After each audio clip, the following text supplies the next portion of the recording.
6 years gap ಆದಮೇಲೆ ನನ್ನನ್ನು actually ಹುಡ್ಕೊಂಡು ಬಂದಿದ್ದ ಪಾತ್ರ ಇದು ಹೇಳಬೇಕು ಅಂತ ಅಂದರೆ.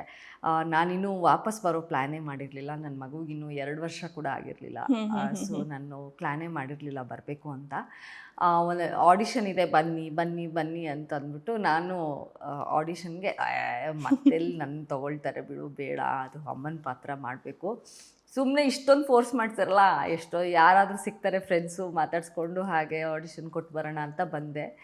ಆಡಿಷನ್ ಕೊಟ್ಟೆ. ಆಡಿಷನ್ ಕೊಟ್ಟ ಮೇಲಿಂದ ಸಾಕಷ್ಟು ದಿನ ನನಗೇನು ಕಾಲ್ ಬಂದಿಲ್ಲ ಆ್ಯಕ್ಚುಲಿ. ಆಮೇಲೆ ನಾನು ತಲೆ ಕೆಡ್ಸ್ಕೊಳಕ್ಕೂ ಹೋಗಿಲ್ಲ, ಯಾಕಂದರೆ ನಾನು ವಾಪಸ್ ಬರೋ ಒಂದು ಇದರಲ್ಲೇ ಇಲ್ವಲ್ಲ. ಸೊ ಹಾಗಾಗಿ ಒಂದು ದಿವಸ ಬಂತು ಕಾಲು, ಮೇಡಮ್ ಈ ಥರ ಆ ಪಾತ್ರಕ್ಕೆ ನಿಮ್ಮನ್ನು ಸೆಲೆಕ್ಟ್ ಮಾಡಿದ್ದಾರೆ ಚಾನಲ್ಲು ಅಂತ.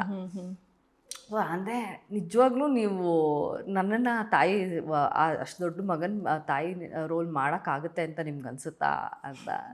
ಅಂದರೆ look wise I was like, ಈಗಲೂ I am very thin and lean person. So ಹಾಗಾಗಿ ಅದು ಕಾಣಿಸ್ಬೇಕಲ್ಲ, ಮ್ಯಾಚ್ ಆಗಬೇಕಲ್ಲ ಅಂತ. ನೀವು ಏನು ತಲೆ ಕೆಡಿಸ್ಕೊಬೇಡಿ ಮೇಡಮ್, ಕಾಣುತ್ತೆ ಅದು, ನೀವು ಒಪ್ಕೊಳ್ಳಿ ಮಾಡಿ ಅಂತ. ಸೊ ನಾನು ಹೇಳಿದೆ, ನಾನು ನೈಟ್ ಶೂಟ್ಸ್ ಎಲ್ಲ ಜಾಸ್ತಿ ಮಾಡೋಕ್ಕಾಗಲ್ಲ, ಮಗು ಚಿಕ್ಕವಳು, ನನಗೆ ಬಂದು ಮಾಡೋಕ್ಕಾಗಲ್ಲ ಇಂಡಿಂಗ್ಸ್ ಎಲ್ಲ ಅಂತ. ಸೊ ಕೆಲವೊಂದು ನನ್ನದೇ ಆದಂತಹ ಕಂಡೀಷನ್ಸ್ ಇತ್ತು. ಸೊ ಅದಕ್ಕೆಲ್ಲ ಅವರು ಓಕೆ ಅಂತ ಹೇಳಿದರು. ಸೊ ಎಲ್ಲನೂ ಅದೇನೋ ಅಂತಾರಲ್ಲ, ಡೆಸ್ಟಿನಿ ಇದ್ದರೆ ಎಲ್ಲನೂ ಕೂಡಿ ಬರುತ್ತಂತೆ. ಸೊ ಹಾಗೆ ಎಲ್ಲನೂ ಕೂಡಿ ಬಂತು. ನಮ್ಮ ತಾಯಿನೂ ನನಗೆ ಸಪೋರ್ಟ್ ಮಾಡಿದ್ರು ತುಂಬ, ನನ್ನ ಹಸ್ಬೆಂಡ್ ಕೂಡ ಸಪೋರ್ಟ್ ಮಾಡಿದ್ರು. You have to start back, ಇವಾಗ ನೀನು ಹೀಗೆ ಇದ್ದರೆ ಆಗೋದಿಲ್ಲ, ನಿನಗೆ ಮನೇಲೇ ಇರೋದು ಅಭ್ಯಾಸ ಆಗಿಬಿಡುತ್ತೆ, ಮಗು ಜೊತೆನೇ ಇರೋದೇ ಅಭ್ಯಾಸ ಆಗಿಬಿಡುತ್ತೆ, ಬೇಡ ನೀನು ಸ್ಟಾರ್ಟ್ ಮಾಡಬೇಕು ವಾಪಸ್ಸು.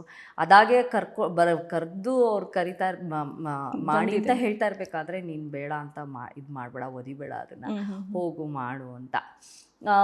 ಸೊ ನನಗೆ ಹೇಳಿದರು, ಈ ಪಾತ್ರ ಹೀರೋ ಹೀರೋಯಿನ್ ಅಷ್ಟೇ ಇಂಪಾರ್ಟೆಂಟ್ ಇರೋಂಥ ಪಾತ್ರ ಇದು ಅಂತ. ಸೊ ನಾನು ಮುಂಚೆನೂ ವಿಲನ್ ರೋಲ್ಸ್ ಮಾಡಿದ್ದೀನಿ, ವ್ಯಾಂಪ್ ರೋಲ್ಸ್ ಮಾಡಿದ್ದೀನಿ. This was not new, but as we started it was just a grey shade ಇತ್ತು. It was not a complete villain. So ಈ ಗ್ರೇ ಶೇಡಿಂದ ನಾನು ಕನ್ವರ್ಟ್ ಆಗಿತ್ತು ಆ್ಯಕ್ಚುಲಿ. ಸೊ ಇದು ಜರ್ನಿ ಮಾತ್ರ ತುಂಬ ಎಂಜಾಯ್ ಮಾಡಿದ್ದೀನಿ ನಾನು, ತುಂಬ ಇಷ್ಟಪಟ್ಟು ಮಾಡ್ತಾ ಇದ್ದೀನಿ. ಯಾಕಂದರೆ ಅವಳಿಗೆ ಅಷ್ಟೊಂದು ಶೇಡ್ಸ್ ಇದೆ ಅದರಲ್ಲಿ. ಅವಳು ಕೆಟ್ಟೊಳಗೂ ಕಾಣಿಸ್ತಾಳೆ, ಒಳ್ಳೆಯೊಳಗೂ ಕಾಣಿಸ್ತಾಳೆ. ಮಧ್ಯ ಈ ವಿಲನ್ ಆಗೋಕ್ಕಿಂತ ಮುಂಚೆ ಸಮ್ಟೈಮ್ಸ್ ದೇವ್ಸ್ ಟು ಫೀಲ್ ಅವಳು ಒಳ್ಳೆಯವಳು ಅಂತ. ಎಲ್ಲೋ ಒಂದು ಕಡೆ ಅವಳು ಇಲ್ಲ, ಏನು ಹಿಂಸೆ ಮಾಡ್ತಾಳೆ ಸೊಸೆಗೆ ಅಂತ. ಬಟ್ ಔಟ್ರೈಟಾಗಿ ನಾನು ವಿಲನ್ ಆಗಿ ಕೊಲ್ಲೋದಕ್ಕೆ ಆವಾಗ ಪ್ರಯತ್ನ ಪಡ್ತೀನಿ. ಸೊ ಆವಾಗ ಜನ they started hating me then. ಅಲ್ಲಿವರೆಗೂ ಇಟ್ ವಾಸ್ ಲೈಕ್ ಹಿಂಗೆ ಒಂದೊಂದು ಸಲ ನಾನು ಏನಾದರೂ ಮಾಡಿದ್ರೆ ಲಕ್ಷ್ಮಿ ಜೊತೆ ನಿಂತ್ಕೋತಾಳೆ ಇವಳು, ಯಾಕಂದರೆ ಸುಪ್ರೀತಾ ಅವಾಗ ಆಪೋಸಿಟ್ ಇರ್ತಾಳೆ, ಫುಲ್ ಆಪೋಸಿಟ್. ಹಾಂ.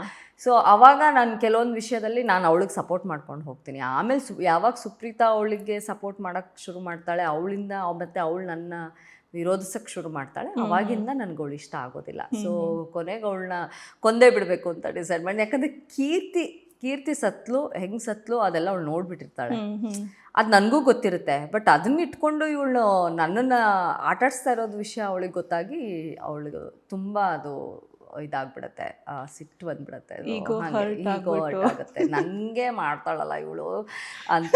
ಅಂದರೆ ಅವಳಿಗೆ ಅಹಂ ಇದೆ, ಕಾವೇರಿ ಕಶ್ಯಪ್, ನನ್ನನ್ನು ಸೋಲ್ಸೋರು ಯಾರೂ ಇಲ್ಲ ಅನ್ನೋದು ಕಾವೇರಿಗಿದೆ. ಸೊ ಆ ಥರ ಈಗೋಯಿಸ್ಟಿಕ್ ಪರ್ಸ್ನಾಲಿಟಿ ಇರಬೇಕಾದ್ರೆ ಇನ್ನೊಬ್ಬರು ಅದೇ ಥರ ಕಂಡಾಗ ಅದನ್ನು ತಡ್ಕೊಳಕ್ಕಾಗಲ್ಲ.